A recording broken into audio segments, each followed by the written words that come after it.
সংসারে। ছি ছি, যে বউকে ভালো করে খাওয়াতে পারে না তার আবার বিয়ে করা কেন? যুগ পাল্টে গেছে কিন্নি, তোমাকে খাওয়ান পরানের ভার আর এখন আমাকে উপর নাই, সব ভার দেশ নেতারা লইয়া লইছে।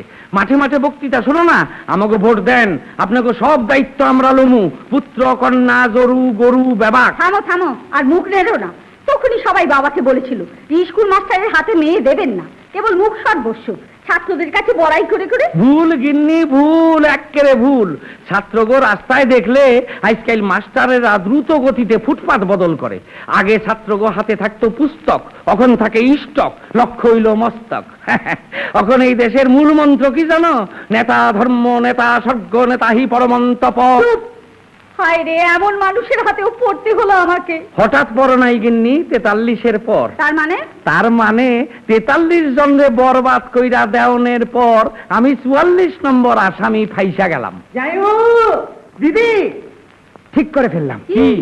আমি ইলেকশনে নামবো। ইলেকশনটা কি কুয়া না পুষ্কুন্নি যে নাব্বা? কি যে বলেন যাইও, ইলেকশনে দাঁড়ানো বুঝি আপনি পছন্দ করেন না? করি, তোমার মতো গরু দ্বারা এটা চাই না। কি বললে? গোবিন্দ গরু? সরি, ব্যাকরণ ভুল হইছে।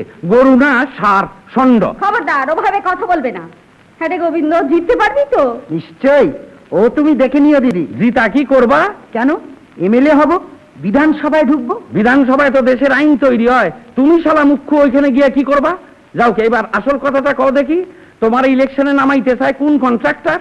কন্ট্রাক্টরে নামাতে চাইবে কেন, আমি নিজেই নামবো। আমার একজন নামাইতে চাইছিল কিনা তাই কইতে আসি। তোমাকে? তুমি তো এই যুগে সম্পূর্ণ অচল। এ যুগে তো সবই অচল। পথে ঘাটে শোনো না, চলবে না চলবে না, অচলেরই তো দাম বেশি।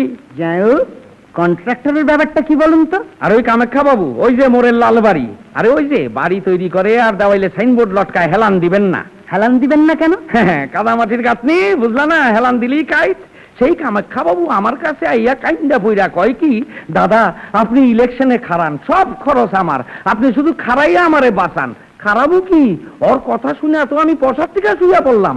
জিগাইলাম আসল কথাটা কি কত? কি কয় জানো? কি কয় কি, এই এলাকায় শুধু প্রাণকৃষ্ণ কয়াল খারাইছে, আর কেউ একজন না খারাইলে তো ভোট কেন্দ্রের দরকার হইব না, অন্তত 2 জন খারাইলে তবে ভোট কেন্দ্রের দরকার, আর সেই হইলেই ও কন্ট্রাক্টটা পায়। বোঝো, নিঃস্বার্থ দেশ সেবার ঠেলা। হ্যাঁ রে গোবিন্দ, এই অসময়ে আবার ইলেকশন কেন রে?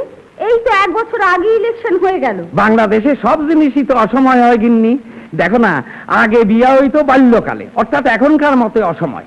এখন বিয়া হয় যৌবন পার হইলে, মানে অসময়। দুর্গা পূজা যে দুর্গা পূজা, তাও অসময়, নামই হইল অকাল বোধন। মোদ্দা কথা হলো, ইলেকশনে যখন দাঁড়াবো ঠিক করেছি তখন দাঁড়াবোই, এবং আপনাকেও সাহায্য করতেই হবে। এই ব্যাপারে তুমি আমারে শাসাইতে পার, কারণ তোমারে সাহায্য না করলে তো উঠতে বইতে অশান্তি হইব। মেলা বক বক করো না, কি করলে গোবিন্দর ভালো হবে তাই বলে দাও। বেশ, প্রথম নম্বর হইল টাকা। শ্বশুর মশাই গত হইছেন পরে টাকা সুরাহাত কইরি ফেলাইছে। ও মা, সব নিজের টাকা খরচ করতে হবে নাকি? তোমার ভ্রাতার মতো ক্যান্ডিডেটের তাই করতে হইব। না না, এটা মানতে পারলুম না, ওটা সবাইরই করতে হয়। না, উপযুক্ত লোকের জন্য জনগণই প্রচুর অর্থ যোগায় এবং শারীরিক খাটুনি দিয়েও সাহায্য করে। যাকে তারপর গোবিন্দচন্দ্র, তোমার ফেমাস হইতে হইব, কারণ লোকে তো তোমার চেনে না। ঠিক বলেছেন যাইও, কি করে ফেমাস হওয়া যায় বলুন তো? উল্টা পাল্টা কথা কইতে হইব, অর্থাৎ এমন কথা কইবা যা নিজেই বুঝলা না, অন্য তো কিছুই বুঝবো না, আর যতই বুঝবো না ততই তোমার দামি লোক অর্থাৎ ইন্টেলেকচুয়াল মনে করব। আরো একটা লাইন খোলা আছে, একেবারে গম্ভীর হইয়া যদি যাইতে পারো, খালি মৃদু মৃদু হাসবা, সাধারণ লোকে মনে করবো তুমি জিনিয়াস। তারপর যদি এমএলএ হইয়া যাইতে পারো, তখন পজিশন রাখনের লিগা খালি অপোজিশন। তা গম্ভীর আমি হয়ে থাকতে পারবো, কিন্তু এতে করে লোকে চিনতে তো অনেক সময় লাগবে যাইও। তা তো লাগবেই। এখন এমন সব কাজ করতে থাকো যাতে খবরের কাগজে তোমার নাম ওঠে। যত ঘন ঘন নাম উঠবো তত তাড়াতাড়ি লোকে চিনবো। ঠিক বলেছে রে গোবিন্দ, তো যাই বাবু ঠিক বলে। ঠিক তো বলেছেন, কিন্তু কি করব তাই তো ভেবে পাচ্ছি না। এক কাম করতে পারো, একটা লাল রঙের ল্যাঙ্গট পইরা একটা রামদাওয়াতে লইয়া রাস্তায় বাইরে পড়ো। মা, ছি ছি, এসব করলে কখনো কাগজে তোলে? তুলবো, আজকাল সব খবরই কাগজে তোলে। কেন পড়ো নাই? নসু ঘোষ কেঁদেছে, এই খবরও কাগজে ওঠে। পোড়া কপাল, দল ছুটি বা করস কেন, আর কাইন্দাই বা মরস কেন। যাও, তোমার প্রতীক নিবা কি ঠিক করছো? ভাবজি। তাড়াতাড়ি ভাবো। কংগ্রেস তো জোড়া বলদ লইছে, অর্থাৎ চাষের মাঠ তাগো। কমিউনিস্ট লইছে কাইস্টা, অর্থাৎ ধান কাইটা ঘরে তুলবো। তুমি লইবা কি? যদি মোমবাতি নিয়ে যাইও। খুব ভালো রে, দেশের লোককে আলো দেখাবি। হ্যাঁ, এইটা ভালো চিন্তা করছো। যে এইরকম ইলেকট্রিক ফেলের ধুম পড়ছে, জনগণের সাপ্লাই দিলে খুশি থাকবো। তবে তোমার উদ্দেশ্য তা না আমি জানি।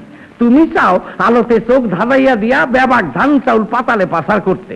এইসব চিন্তা ছাড়ো, তোমার প্রতীক লও শীতকাঠি।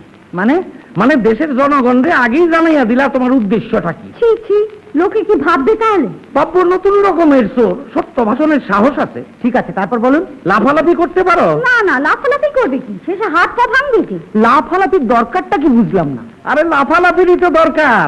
এক ডাইল থেকে আর এক ডাইল ধরতে হইব না, আবার কিছুদিন পরে সেই ডাইল সেইরা অন্য ডাইল। কি বলছো? এক ডাল থেকে আর এক ডাল? হ্যাঁ, দলত্যাগ করতে হইব না, তবেই তো পয়সা। দলত্যাগী আর কুলত্যাগী গই তো আজকাল বাজার। রাষ্ট্রভাষায় যারে কয় আয়ারাম আর গয়ারাম, বাংলায় হইল একবার কুল আর একবার সাপ।